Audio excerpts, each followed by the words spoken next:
record this. So recording is started. Now I'm going to share my screen.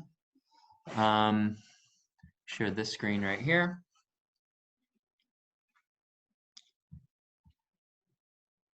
And we're going to start this baby up. All right, can you guys see the slides that say Genesis and Beginnings? Sounds good. Uh-oh. Yes. Good, thank you. Nice. Well, here we go. All right. So this is actually going to be a 2-week class discussing Genesis. I'm Ben, and I'll be your guide on this adventure.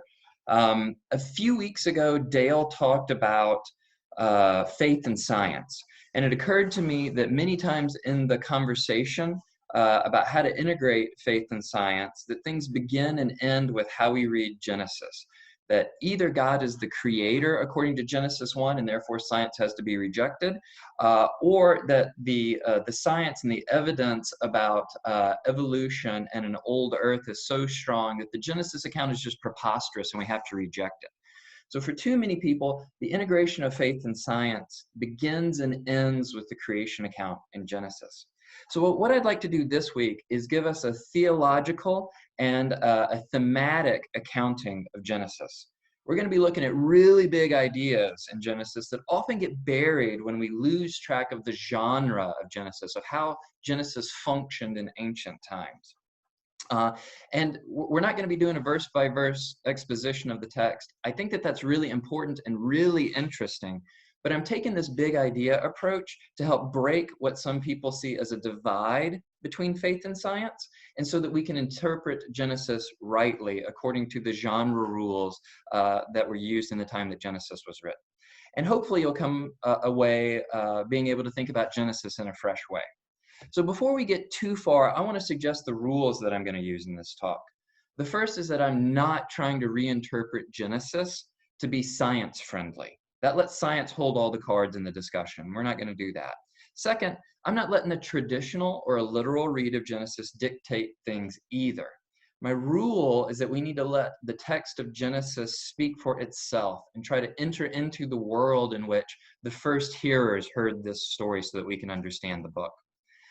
The Old Testament professor, John Walton, says that we are most faithful in reading Scripture when we understand it the way the original hearers would have read it, right? He says here, the best understanding is the one that comes from their world, not ours. So that's what we're going to try to do. We're going to try to enter into their world. So what is their world in Genesis? What's the culture and the world in which Genesis was written? Well, first, every culture that we know about was polytheistic. These days, that's a vanishingly small minority view. Maybe some Hindus believe that, although that's complicated. But in the ancient world, polytheism, this idea that there were lots of gods, was the dominant view, even of the Jews, throughout almost the entirety of the Old Testament. And within polytheism, by and large, these gods knew about each other, and they were often friends or enemies of each other, and they were also limited in power and limited to their local jurisdictions. And what that meant is their power only extended as far as, say, the borders of Egypt, or as far as the Euphrates River, or whatever. They were limited in how far their power extended. And perhaps most importantly for our conversation today, they competed with each other for resources and followers. Well, in support of getting followers, different families of gods, which usually mapped onto distinct cultures like Egyptian or Babylonian or Hebrew, they had different creation stories in order to support the ways in which their culture ordered life. You loved being a Hebrew because you loved the stories that came out of your Hebrew culture, and those stories dictated how life operated. And you didn't like those Egyptians because their stories meant that life played out in a different way. Conversely, if you were Egyptian, you loved your stories. Creation stories are supposed to be attractive so that you could develop a cultural identity and sometimes even attract people to your side. We see this in the book of Ruth, where she had the gods of her culture, but she chose the gods of the Hebrew culture instead. They were more attractive to her. And as such, creation stories constituted a genre of literature with similarities that spanned across the cultures of the area. Now, there are a lot of similarities that are interesting in these creation stories, but for our talk, there's a few similarities that I want to emphasize. In virtually all of the cultures that surrounded the Hebrews, creation stories assume that the stuff that makes up the cosmos is pre-existing. In other words, everything that was required to make the heavens and the earth was already laying around. It just had to be properly arranged and given purpose and order and function for the earth, the cosmos, for instance, to be considered to actually exist. This concept is important because the ancient people of the Fertile Crescent believed that unless something was given a purpose and a function, it was as good as not existing.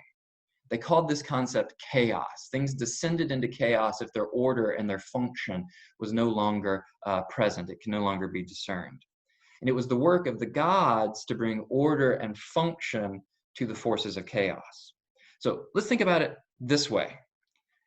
When I go to my kitchen to make a lasagna, I've got all kinds of ingredients scattered around, right? I've got an onion over here. I've got some Italian sausage over there. I've got some ricotta and Parmesan cheese in the fridge. I've got these noodles and this tomato sauce, but I don't have a lasagna. The ancient people of the Fertile Crescent would say that the ingredients lacked purpose and function. They were meaningless, right? But to give them purpose and function, I need to chop the onions. I need to fry the sausage. I need to boil the tomato sauce. I need to mix up the cheeses. I need to layer up the lasagna. And only then do the ingredients have a function and a purpose because I've given them order. This concept is really important. And to drive it home, I want to give two examples from the culture at the time. Well, the first example that I want to give is the Egyptian creation story. So in this story, the Egyptian gods decided that it was time to create the heavens and the earth, and they chose to assign the roles of earth and heaven to two gods who happened to be married. The god named Geb took on the role of the earth. You can see him lying at the bottom of the picture here. And the role of the heavens was given to his wife named Nut. Now, the two were carefully set up, one above the other, so as to form the earth below and the arc of the sky above. And if you look very carefully, you can even see that Nut has stars tattooed on her. She literally represented the movements of the stars and the planets and the heavens in the sky. But it turns out that setting creation up this way was a really bad call because Geb and Nut were not only married, they were also lovers. And when you bring the earth and the sky together in an act of consummation, chaos tends to happen. The function and the purpose of the earth and the sky are lost and they cease to exist. And this made the other gods really, really frustrated. They got tired of stuff getting flattened every time Geb and Nut wanted to get crazy. So they decided to enhance the purpose and the functionality of the heavens by placing Shu, who took on the role of the god of the air, between them. You can see Shu standing there in the middle. Now, Shu's job was to tickle Nut's lady bits to keep her extended away from Geb for all eternity. Right? And so in this way, the Egyptians believed that the heavens and the earth were given purpose and function and fixed in their place. But note a couple of interesting things here. One, the stuff that makes up the heavens and the earth already existed. It didn't get created from nothing. They just repurposed what was already there. And two, note how much effort all this takes. The creation and the sustaining of the cosmos is the result of hard work by the gods. Now, the next thing I want to look at is the Babylonian creation epic, which is called the Enuma Elish. This is actually a book. It's like a long story, which makes it really hard to present in one little picture here. But nevertheless, in this story, things start with the primordial forces of chaos, which were represented by two gods. One was named Tiamat, and the other was named Apsu. These gods were frighteningly powerful, and they were represented in their culture by the chaos of the sea, or sometimes a serpent in the sea, or sometimes, as you can see in this picture, by like a mashup of frightening animals. So Tiamat is represented here as this like eagle, lion, serpent thing. Well, Tiamat and Apsu were lovers, and they gave birth to the first generation of Babylonian gods, who then went on to have children of their own. And while these children gods were powerful, they were far less powerful than Tiamat and Apsu. So Tiamat and Apsu sort of dominated over them as as gods and kings over these demigods, over these smaller gods. Well, the children gods got fed up with this. And eventually, these other gods, led by Marduk, who you can see here on the right of this picture, they stage a coup and they went to war with Apsu and Tiamat and they killed them. And then Marduk took Tiamat's body and split it in two. And with one half, he created the earth, and with the other half, he created the heavens. And then Marduk arranged the motions of the heavenly bodies, of the lights, of the sea. He arranged all this stuff with the body parts of these slain gods. And so in this way, the hard work and the effort of the gods established order and purpose from disorder and chaos. Marduk literally gave function and purpose to the body of chaos represented by Tiamat in order to make the heavens and the earth. So you'll notice a couple of things here as well. The heavens and the earth were created by matter that already existed, but that was just repurposed and refunctionalized. And second of all, creation itself was the effect of hard work that happened by the gods. So against this backdrop, you can see hints of this way of thinking in Genesis. So let's read the first passage here in Genesis. Unfortunately, my screen's covered a little bit here, so it's going to be tough. In Genesis 1, it says, "In the beginning of God creating the heavens and the earth was a formless void, and darkness covered the face of the deep, while a wind from God swept over the face of the waters. Then God said, 'Let there be light.' And there was light. And God saw that the light was good, and God separated the light from the darkness. God called the light day, and the darkness he called night. And there was evening, and there was morning, the first day. And God said, 'Let there be a dome in the midst of the waters, and let it separate the waters from the waters,' and so on." So I want to focus here on this first verse. You'll notice that this is a little bit different of a translation than maybe you're used to. Now, many translations say something like, "In the beginning, God created the heavens and the earth."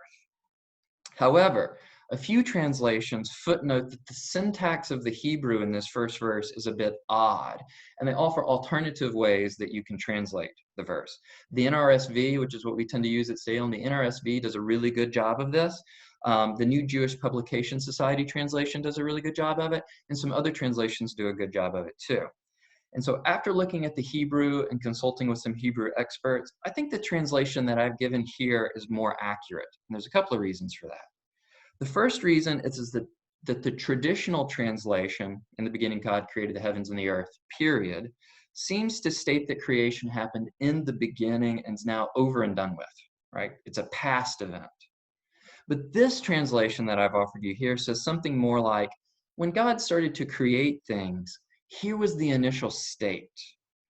This is much more in alignment with the creation stories of the surrounding cultures at the time. The initial state is given, and then things are done to give purpose to what's found in that initial state. And what do we see in that initial state here in the text? We see that things were formless and chaotic, and that there is this stuff called the deep, and this stuff called the waters that were just hanging out. Modern people, especially Christians, often read this verse as saying that there was nothing when God started to create.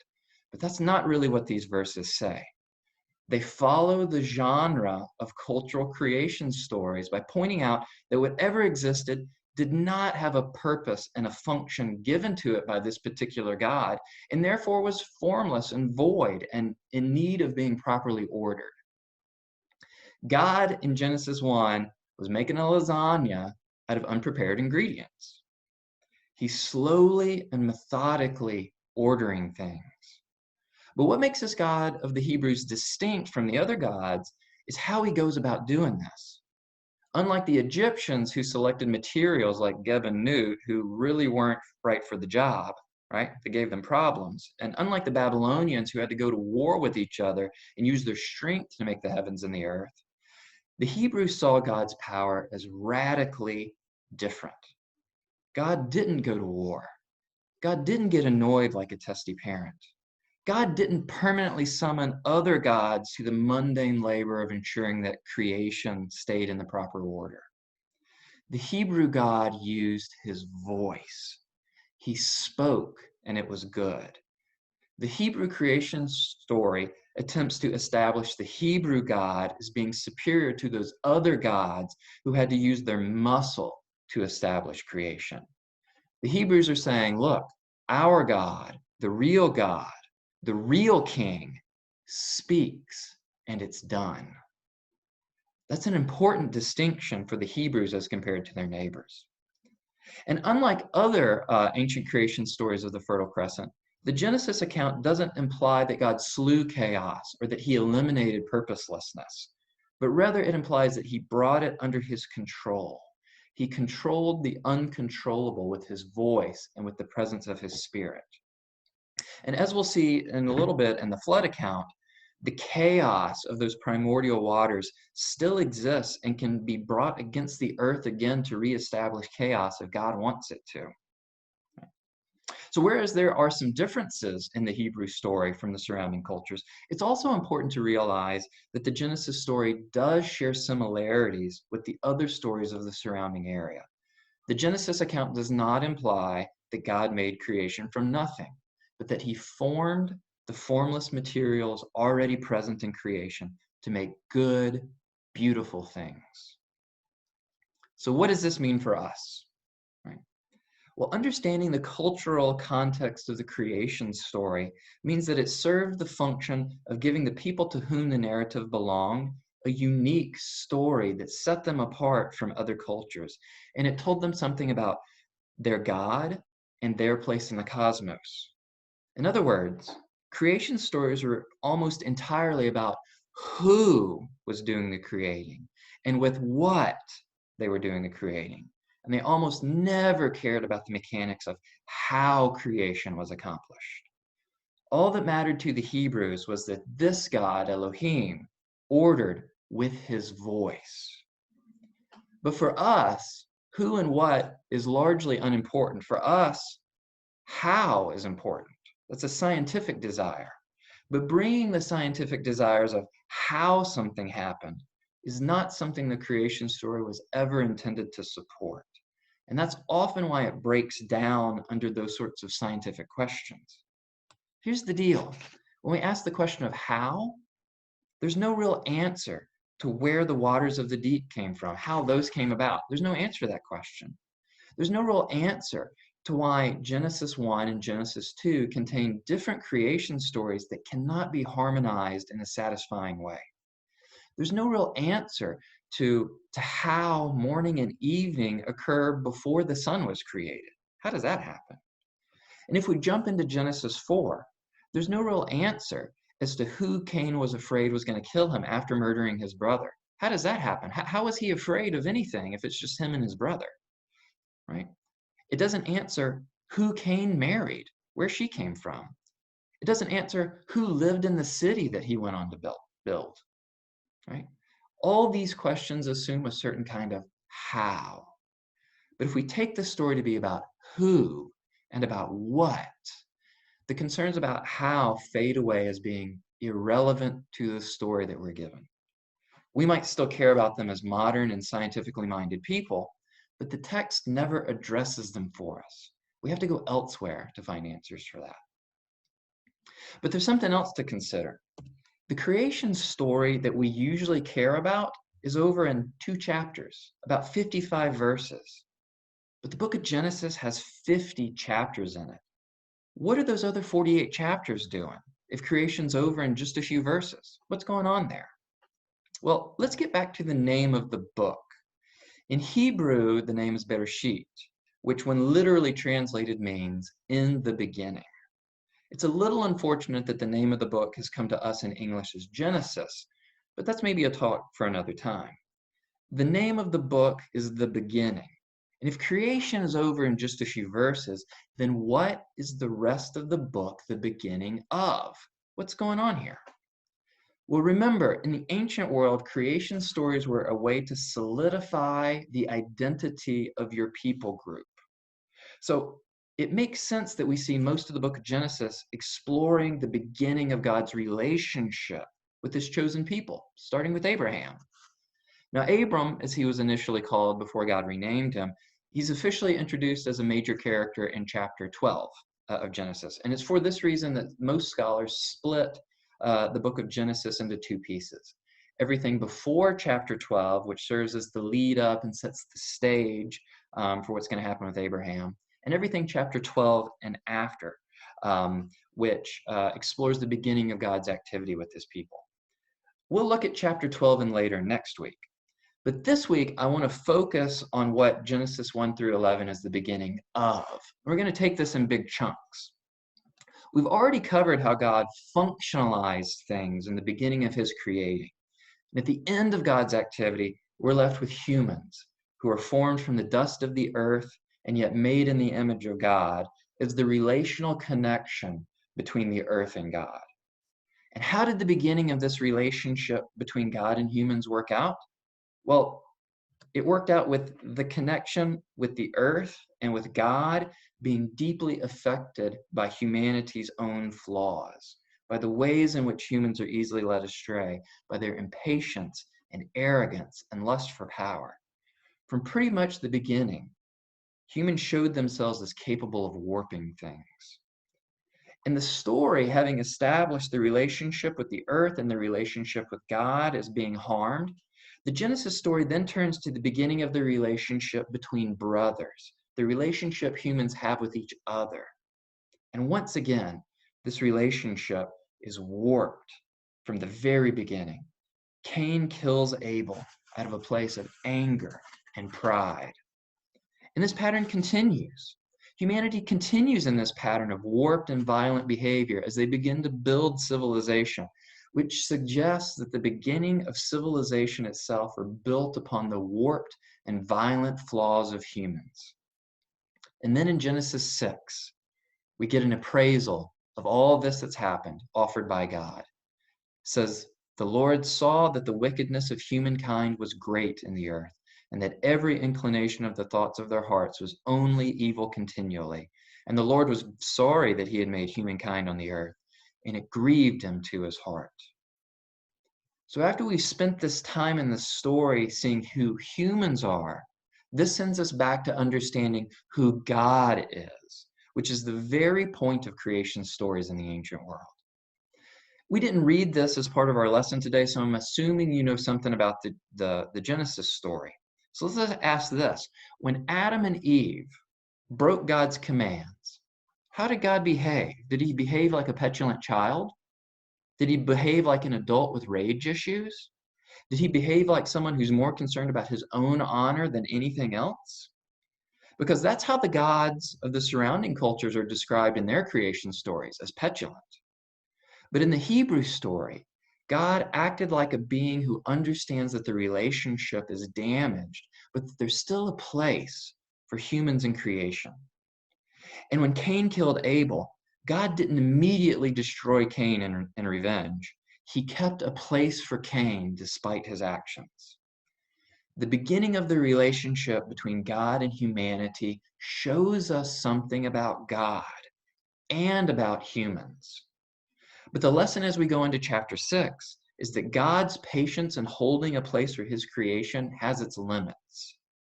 When God looked and he saw that everything had just succumbed to the most warped tendencies of human nature, he decided that enough's enough. And this initiates the flood. But remember, creation stories are about who and what. So what do we learn about who God is and what God cares about in the flood story? Well, what we learn is that God sees and values uprightness in the flood story because he sees it in Noah. We know because of how the text comments on Noah's character, we can learn that human righteousness can exist even in the midst of civilization built on the warped and violent flaws of humans. We learn that God's power hasn't been exhausted by creation or somehow tempered by human action. We learn that God's still amazingly powerful and fully capable of taking chaos off the leash that he's put it on so that the world can descend again into watery chaos of formlessness and purposelessness. We learn that God is fully capable of undoing creation. This is what the flood story tells us in the who and the what. But in our culture, we're interested in the how. How was there enough water to cover the earth in the flood? How did Noah actually build this boat? How did he fit all these animals? How did they store enough food for them to eat? And how did they even eat? Were there dinosaurs on the ark? How many kinds of animals were there? Was there like gray squirrels and red squirrels? Once we get focused on the how, the story becomes frustrating because it's simply not built to answer these sorts of questions. But if we keep focused on the who is doing the action and the what they're paying attention to, the story makes a bit more sense. So going back to the flood story, we sort of pick up in the middle of this story with Noah sitting on a boat full of animals, and we're confronted by the question, what kind of God is this? Is this the kind of God who gets fed up and then just gives up? Is this the kind of God who dumps the whole thing and then starts over? Is this maybe the kind of God who sticks things out? Or is it the kind of God who just walks away in disgust? And so as we zoom in on Noah and his family, the lone survivors of this cataclysmic event, who've been on this boat for at least 150 days and have heard nothing from God, while the waters of chaos cover even the tallest mountain, we as readers are supposed to wonder whether or not Noah has been truly abandoned by God. And then in the first verse of chapter 8, we read that God remembered Noah. And here we learn something about who God is. This is the kind of God who remembers. And the entire flood story pivots on this.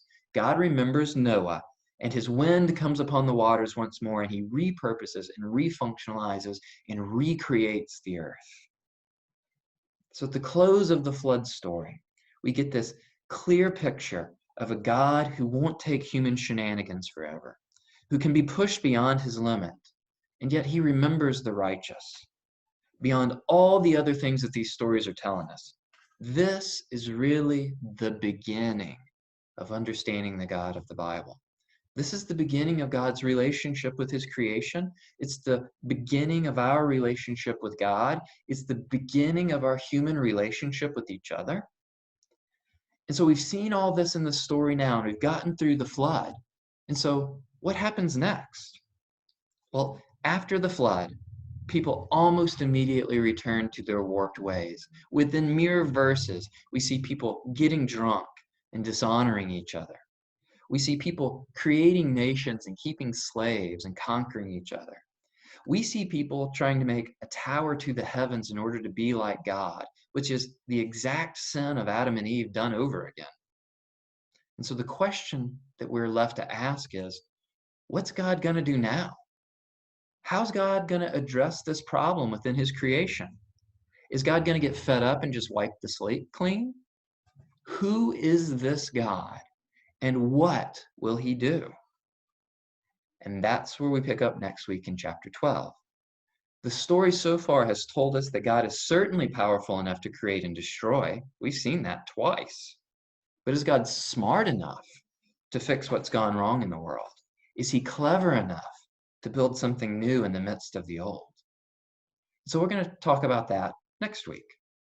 But for now, I have some discussion questions here that we can try to go through and wrestle with a little bit as just part of our discussion about what we've talked about today. So now I just want to open it up and see if anyone has anything that they want to share as thoughts.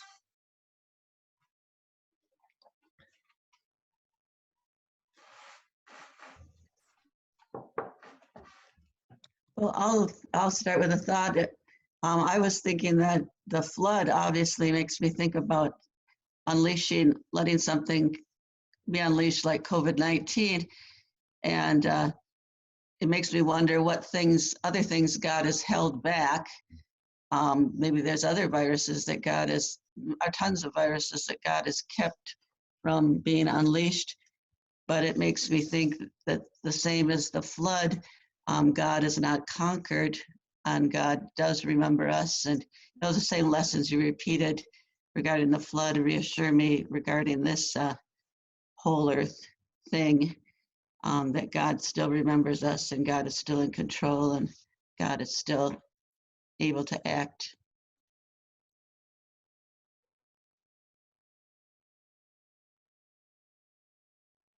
Sorry, I'll turn that back on here. I'll reshare my screen.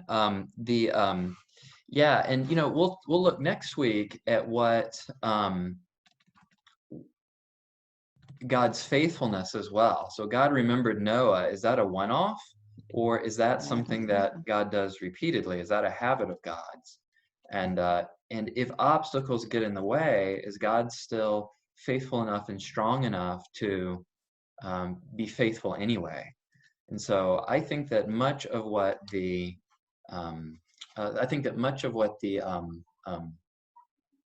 story with Abraham tells us is about the extent to which God will go to remember us.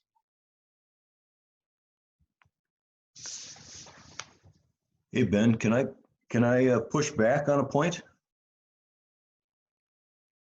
Absolutely. You're muted. I just wonder, I wonder if you take away the notion that God created from nothing. I mean, I like your account and I like how it works, but if you take away the notion that God created from nothing instead, and instead he made order out of chaos, he made order out of stuff that was already there. What theological threads does that sort of either tangle or disentangle as you walk through? So for instance, John 1, it seems the writer assumed, at least it seems like it, that he assumed God created from nothing. Yeah. Or maybe you could read it the other way, but I think that might have some ramifications. Yeah, so I think that we're actually tangling up two things with that question.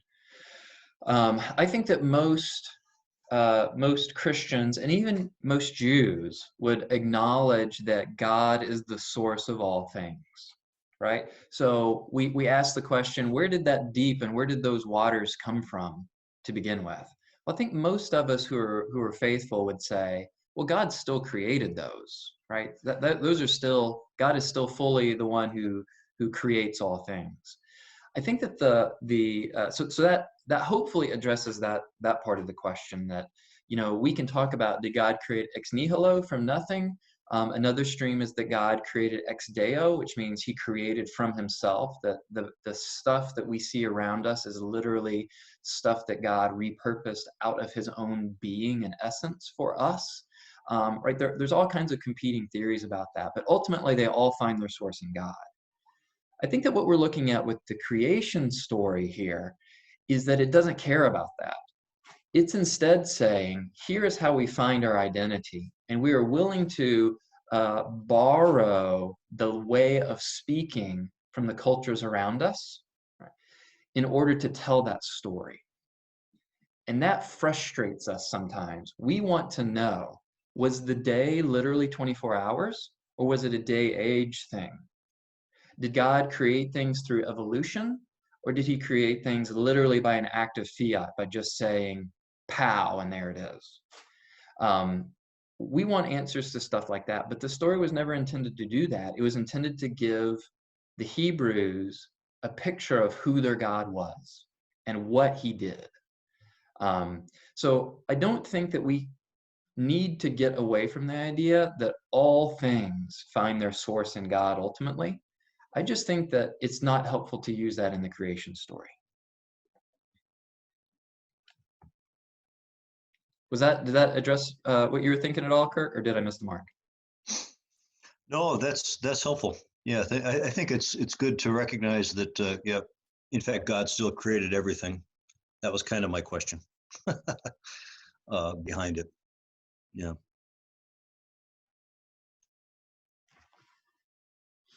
Ben, this is Dan. I think it's interesting how the Genesis story is a story of their civilization, and I find it interesting that the other two that you contrasted seem to have sort of negative effects. It seems like the Jewish people, or in this story, they're saying, we have this ruler who says things and it's right and it's good. It's like there's a more peaceful existence there. Yeah. I mean, I know they messed that up later, but in there they look back at the beginning and they say, we were in the right place. We heard his voice. and because he spoke these things into existence, and we recognize that this sort of peaceful existence, I mean, it sort of went downhill after that, but it seems like the ideal is that there's sort of this rule of law. No, you're absolutely right, Dan. It has long been recognized that even though the Jewish story, the Hebrew story, shares similarities with their surrounding cultures, there are a number of what's called innovations in the Jewish story that are quite unique, and that are worth paying attention to. And they tell a story of a different kind of God than those of their neighbors.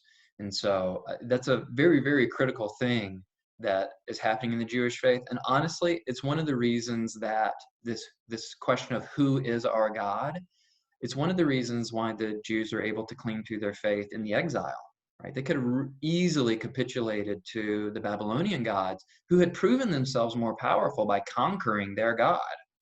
But instead, who their God is and what he does and what he cares about was so different than the surrounding cultures that it continued to capture their imagination, even when they were forced into a place where the worship of their God cannot happen the way that they've been taught it needs to.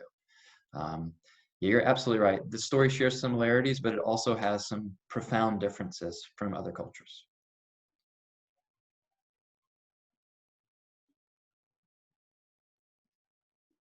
And none of those, by the way, are scientific.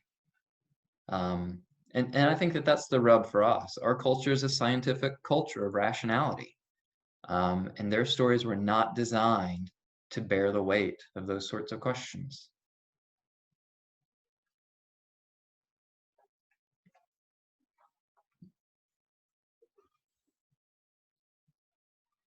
Have you guys, in general, like, how has Genesis played into the science and faith dialogue for you, either personally or in actual conversation? I've always viewed Genesis 2 in terms of genre as it's a poetic genre. The form of it, which doesn't mean it's not true, but it's telling things in the form of a poetry, something easy to remember in an oral culture. So in that way too, I don't view it as meant to be a scientific treatise or even a historical in the same sense as some of the stories about Abraham. It's telling about history, it's telling about truth. I don't deny that by any means, but the genre is one that's different than a historical or a scientific genre. Right. I think one thing that's new for me in your presentation, it's your third question down, the who and the what versus the how. I think how is so embedded in how we think of everything in our culture. We always want to know. I think it's, like you said, it's is that the Enlightenment project that we want to find a rational source.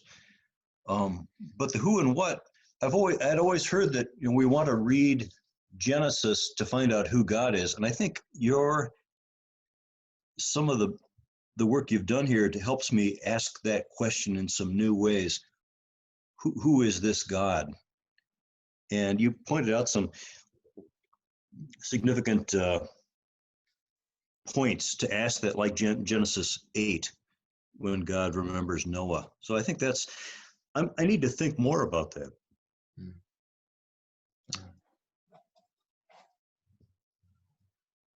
Yeah. Oh, good. Thank you for that, Kurt. Does anyone else have any thoughts about the who and the what rather than the how? I've really been enjoying this. The opening up the frame of who and what. Over the years, I've met so many people that the how solidifies who and what.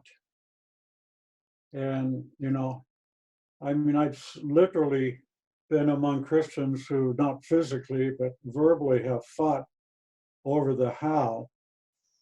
And it's really been tragic to see that because they lose sight of the who and what. And I've, from my perspective, what you're sharing, I think, is very helpful um, in really focusing on who God is and what, rather than getting, I dare say, sucked into the how, even though we live in this scientific age. So, from my perspective, this has been very enlightening. Thanks, Tom. You know, I do think that the how, I mean, I'm a scientist. I do think that the how is important, but I also know that it is infrequent that the Bible addresses the how. Let's get down to brass tacks here. How is it that Jesus dying on a cross actually reconciles us to God? How exactly does that work? Well, it's never well explained in Scripture. Instead, it just says, Jesus is Son of God, followed God perfectly, followed his Father perfectly, and what he did reconciles us. All throughout Scripture, that the how is always takes a back seat to who is doing it and what it is they're doing, what it is they're caring about, what it is they're hoping to accomplish, and rarely about the how. Yeah, going back to the how, I'm not minimizing the wanting to understand the details, but two things cross my mind. When we were out in California, near Fresno, we had a scientist in our church who took our confirmation class up into the hillside and uncovered some fossils. And here we are in the middle where there's been no ocean. And he very clearly described these fossils as being water related. And the question came up, the creation story, just you couldn't lock into all the details out. Here's something that didn't fit. And all of a sudden our minds just exploded. Yeah, this is true. This is here. These fossils are real. And all of a sudden the minds of the class, we just started to expand way beyond. We want to know more about who God is and what he did, even though our limited understanding of how just doesn't fit. And I thought that was very positive. The other was, I remember really a very strong Christian who, it was a literal 24-hour, and if you believed anything different, you didn't have the right view of God. And that was very frustrating for me. And anyway, Yeah. so the who and what is, I think, is really valuable, not minimizing the how, but keeping it in proper priority. Yeah. Thanks for that, Tom. I do admit there's been a lot of research going on in Old Testament scholarship about the exact ways in which these creation stories function. And what they're finding, especially in Egypt and Babylon, is that these creation stories functioned as ritual celebrations. Once a year, you would go to the Babylonian temple, and over the course of a series of days, you would reenact portions of these creation stories. It was like a play that they did, and that the stories were broken up in chunks so that you could do that. And some people have started to ask the question, well, is this a festival? Is this creation story a festival? Is it organized into days so that the Hebrews could come together and in 7 days do the creation story like a play? Now, there's no evidence for that, right? That's the frustrating piece. There's no evidence for that. But if we found evidence for it, it would really suggest it is meant to be 24-hour days. But it's meant to be 24-hour days because that's how the play happens, not necessarily how God created initially. So there's all kinds of fascinating scholarship going on in this area. I was thinking, what would Genesis look like if it were written as an epic like some of the other stories were, or is it already written as one? What are your thoughts on that? Yeah, I think that it is not written as an epic like the Enuma Elishas, for instance, and it's not really written like Atrahasis either. So Atrahasis is kind of a flood story.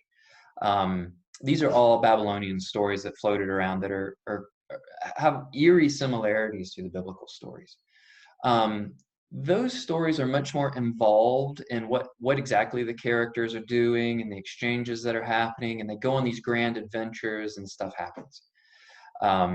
It's a lot more like Lord of the Rings or something like that than it is what we see in our Bible. I really think that our Bible is in a rush to get us to chapter 12. And the reason for that is the real identity of the Hebrews happened when God called Abraham in chapter 12. So what would it look like? I think that there'd be a whole lot more exchanges between, we hear a lot of the story about the conversations Adam and Eve had, the stuff they did during the day, the adventures that they went on, the conversations that they had with God. Whenever Cain went off and built a city, we would learn a whole lot more about what he was doing and what he built it out of and the adventures that he had to go on to get all the equipment and the tools for it. And the same thing with Noah, right? We get very little information about how Noah actually built the ark. An epic would contain more of that as an adventure story.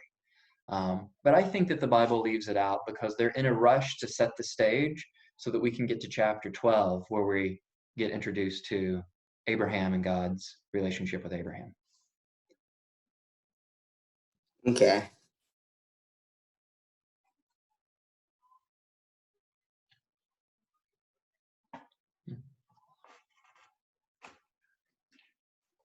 I'm smiling at that because I agree with that, but there's still a lot of questions that come to your mind Yeah. about how was Eve created? We know who did it, Yeah. but it's just I don't know if it's our culture or just our human nature to want to know the hows, et cetera, et cetera. And I don't know if all of history, people have always been that way, or it's just in the recent generations or centuries that we're more interested in the how. I don't know if the Jews in the time of Christ wanted to know how Eve was created, but we sure do today. Tom, I think, and Caleb too, I think you're pointing out something that is so hidden in the way we understand anything, and that is that we're just so enmeshed in our culture and our way of understanding things that we don't even ask. We're not even getting the same questions that we're written to. I think that's maybe one of the big points I take from this is that it takes we're just in such a different place, epic wise or time wise, and just asking such different questions we can't even get rid of the bias in so many ways. Well, let me ask this on the how, which is obviously our Western culture. Do other cultures, say a Chinese culture or Vietnamese culture, are they immersed in the how? I can't. Okay, so my expertise is in what's called ancient Near East culture. That's basically the cultures right around the Fertile Crescent.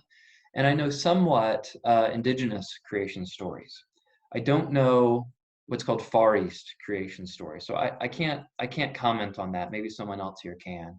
I do know that of the indigenous creation stories that I know, they do not focus on the how. They again focus on the who and the what. On the who and the what. And so, for instance, the Cherokee and the Mohican story talk about how the earth is, the Mother Earth is actually made from the body of the Mother Goddess, and that she dedicated her body for our benefit. So we get this idea of this benevolent God, unlike ancient Near East gods who tended to be really, really vain. In indigenous cultures, the Mother Earth God tends to be much more benevolent, but at the same time, it's not about how did she turn her body into the earth and how does she survive if we live on her. Like those sorts of questions are not interesting to them. I always thought that Genesis story too speaks to the polytheistic culture, and that it's saying very clearly that God, the Hebrew God, our God, is stronger than the sun, stronger than the moon, stronger than the flood waters, the ocean. He sets boundaries of the ocean, and all these things were gods in the culture around And so God's clearly saying, I am stronger than all these things. I can speak to them. I can hold them in bounds. And that's really important. No, yeah, absolutely.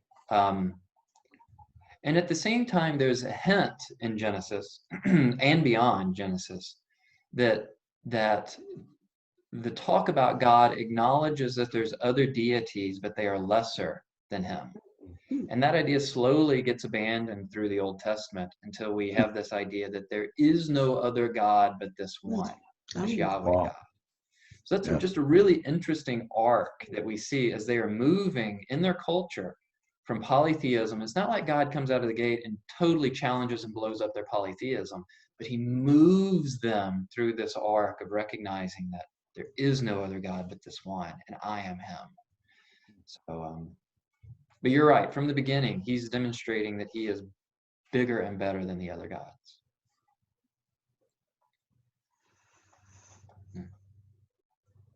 I think there's just a couple minutes, Ben, but back to 3 again. Who and what and how. We focus on how. We've talked about that. And the who and what is what it answers. One thing that isn't in there is the why. Who cares about why? Maybe nobody. Maybe just me. Why?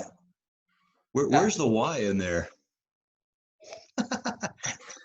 That's a good question. What do you guys think?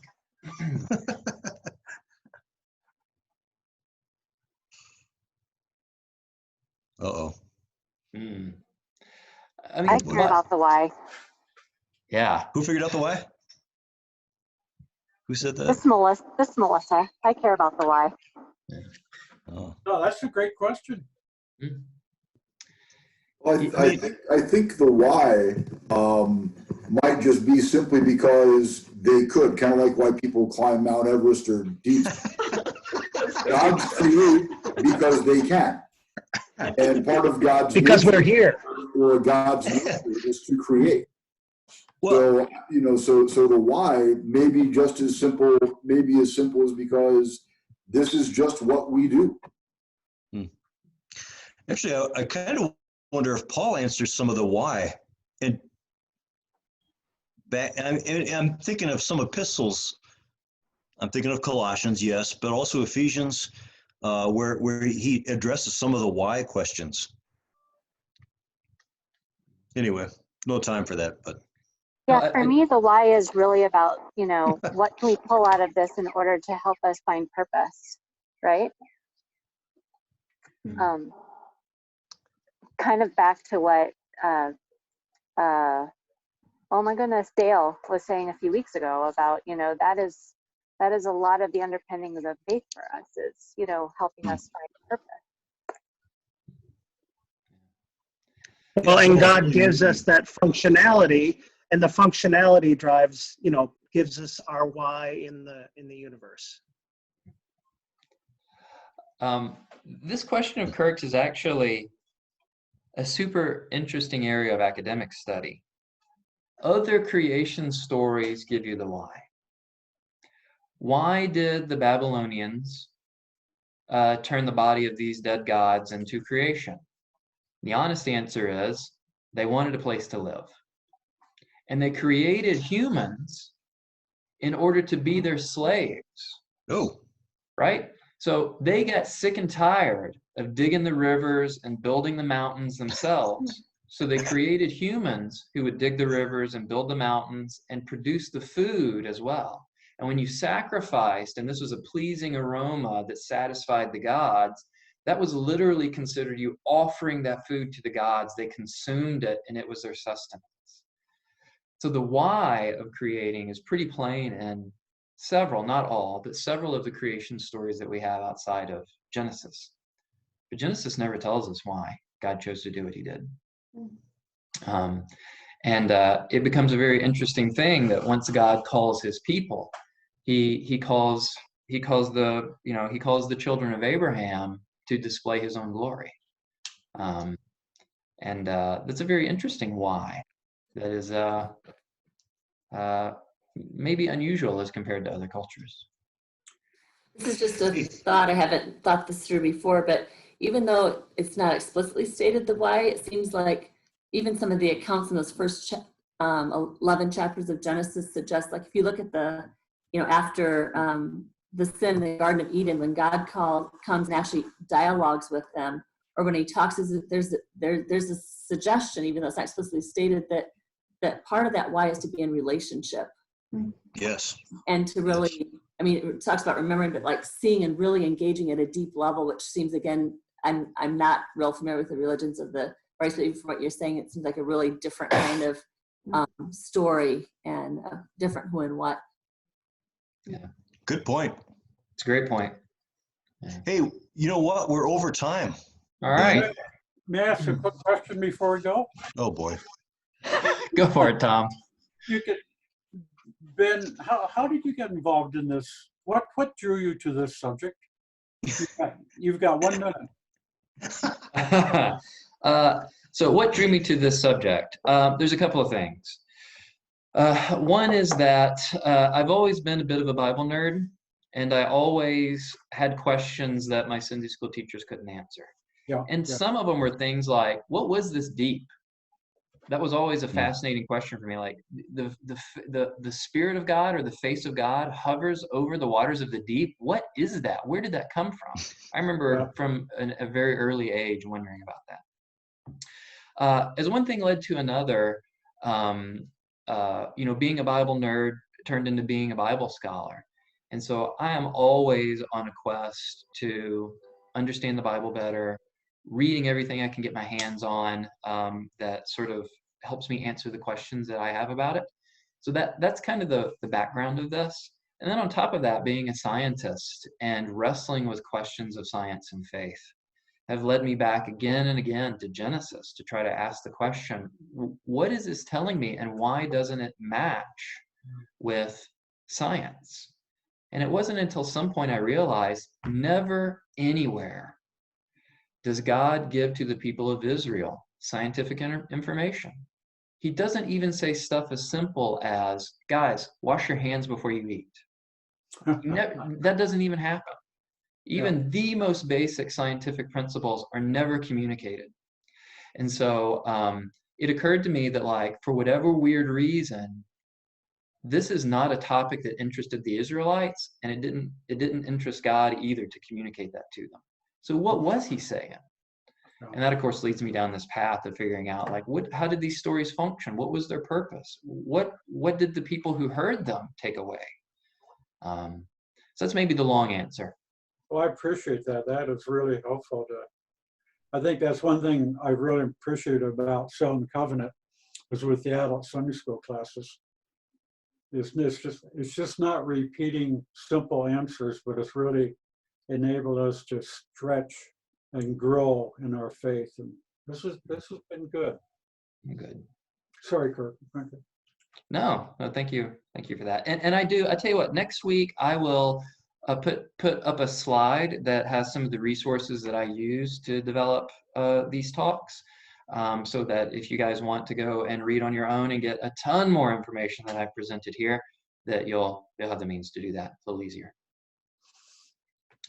Great. Thank you. Well, all right. Let me. Are there any more questions before I close this out here? All right. Well, I am going to end us in prayer here, and then I hope to see all you guys 11 o'clock next week. Dear Lord, just thank you for the ability to meet together online. Thank you for the who that you show us in your scripture. We pray, Lord, that who you are, what you care about, be something that makes its way deep into our hearts, that we remember it when we get up and when we lay down, that we teach it to our children and we present it to everyone that we're in relationship with. Pray, Lord, that you show yourself as faithful to us in our questions and in the hard time, and that you let us see that you remember us, so that we can stay in relationship with and in love and honor of you.